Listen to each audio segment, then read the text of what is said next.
Il était 12h45. C'est même écrit sur le bordereau. Elle a oublié à l'accueil.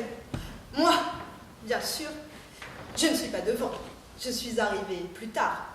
Mon collègue peut vous donner plus de détails. Il a été directement en rapport avec... Je n'ai pas compris immédiatement ce que désirait la cliente.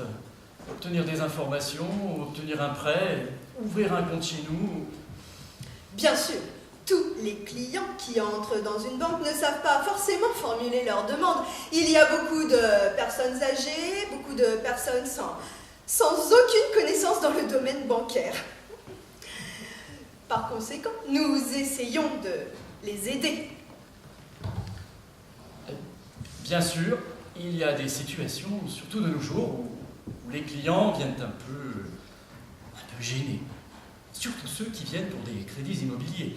J'ai remarqué qu'ils ne savent pas toujours expliquer ce qu'ils veulent. Non pas qu'ils ne savent pas ce qu'ils veulent, mais parce qu'ils savent qu'ils n'ont aucune chance d'obtenir ce qu'ils veulent. Toutefois, ils viennent s'informer, ce qui, en principe, est une bonne chose. Le principal problème qui nous frappe, enfin bon, pas qui nous frappe, nous, mais qui les frappe, eux, c'est qu'ils ont de trop petits salaires. Je t'en prie. Entre-temps, une queue énorme s'était formée derrière elle, derrière madame. Chez nous aussi, il y a eu une réduction de personnel. On n'y peut rien. La crise, la concurrence. Cependant, nous fonctionnons très bien ainsi. Ceux qui restent sont obligés de devenir plus opérationnels, plus efficaces, ce qui, en principe, est une bonne chose. J'ai terminé mes explications, la cliente ne se levait toujours pas de sa chaise.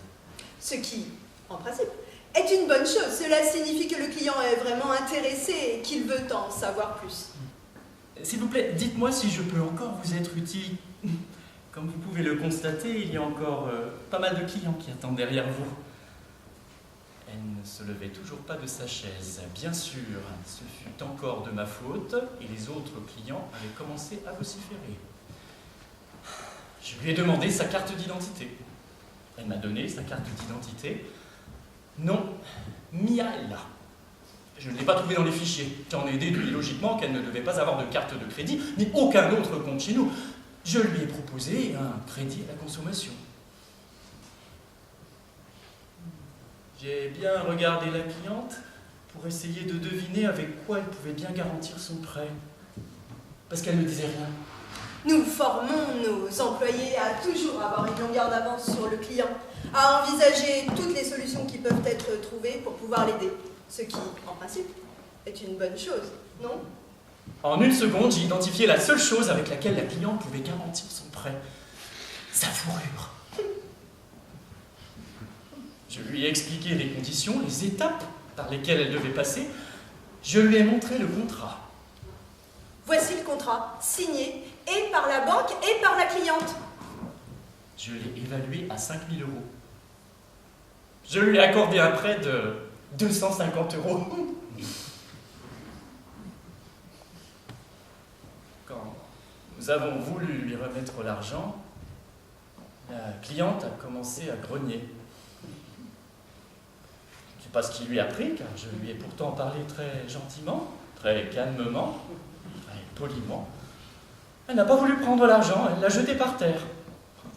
Enfin bon, c'est son argent, c'est ses affaires. Je suis allé prévenir le vigile qui s'est approché de la cliente. J'ai laissé le vigile avec la cliente et je suis allé prévenir la direction. Ce qui, en principe, est une bonne chose. De nos jours, on ne sait jamais ce qui peut arriver. Les gens sont désespérés et quand ils sont désespérés, ils ont recours à toutes sortes de gestes extrêmes. Ça ne nous était jamais arrivé avant.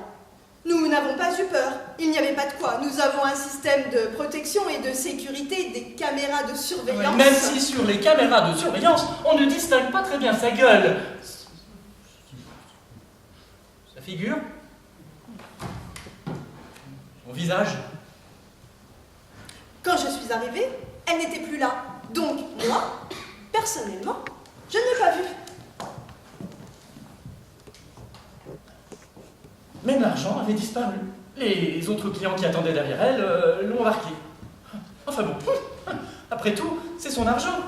C'est ses affaires. En 2 secondes, ils ont fait le ménage. Non, nous n'avons pas eu peur. Il n'y a pas de quoi. Il est assez difficile de braquer une banque aujourd'hui.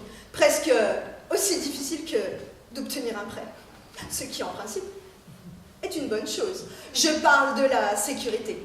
Si vous voulez, nous pouvons visionner les images. Mais on ne voit pas grand-chose.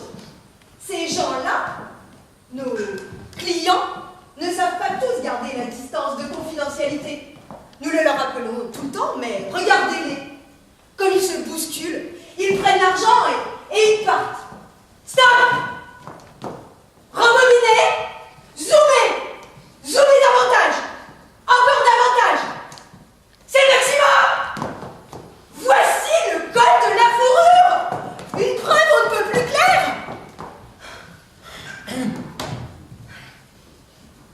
Maintenant, je vais vous raconter l'histoire avec la fourrure. Un cauchemar! Une folie! Nos avocats tentent de récupérer tout ce qui peut être récupéré car, en fin de compte, nous avons un contrat signé avec la cliente. Bien sûr, malheureusement, elle est disparue, mais la fourrure nous revient conformément au contrat. Toutefois, le zoo prétend que notre cliente était sa propriété, fourrure comprise. Oui, et maintenant, ils prétendent que la fourrure n'appartenait pas à la cliente et donc elle ne pouvait pas en faire usage à titre de garantie. Ce qui nous paraît... atroce, absurde, aberrant! Mais ce n'est pas tout. Le zoo a fait don de la fourrure et des os à la faculté de biologie. Pour la science. Et maintenant, l'université prétend qu'ils en sont les propriétaires légitimes.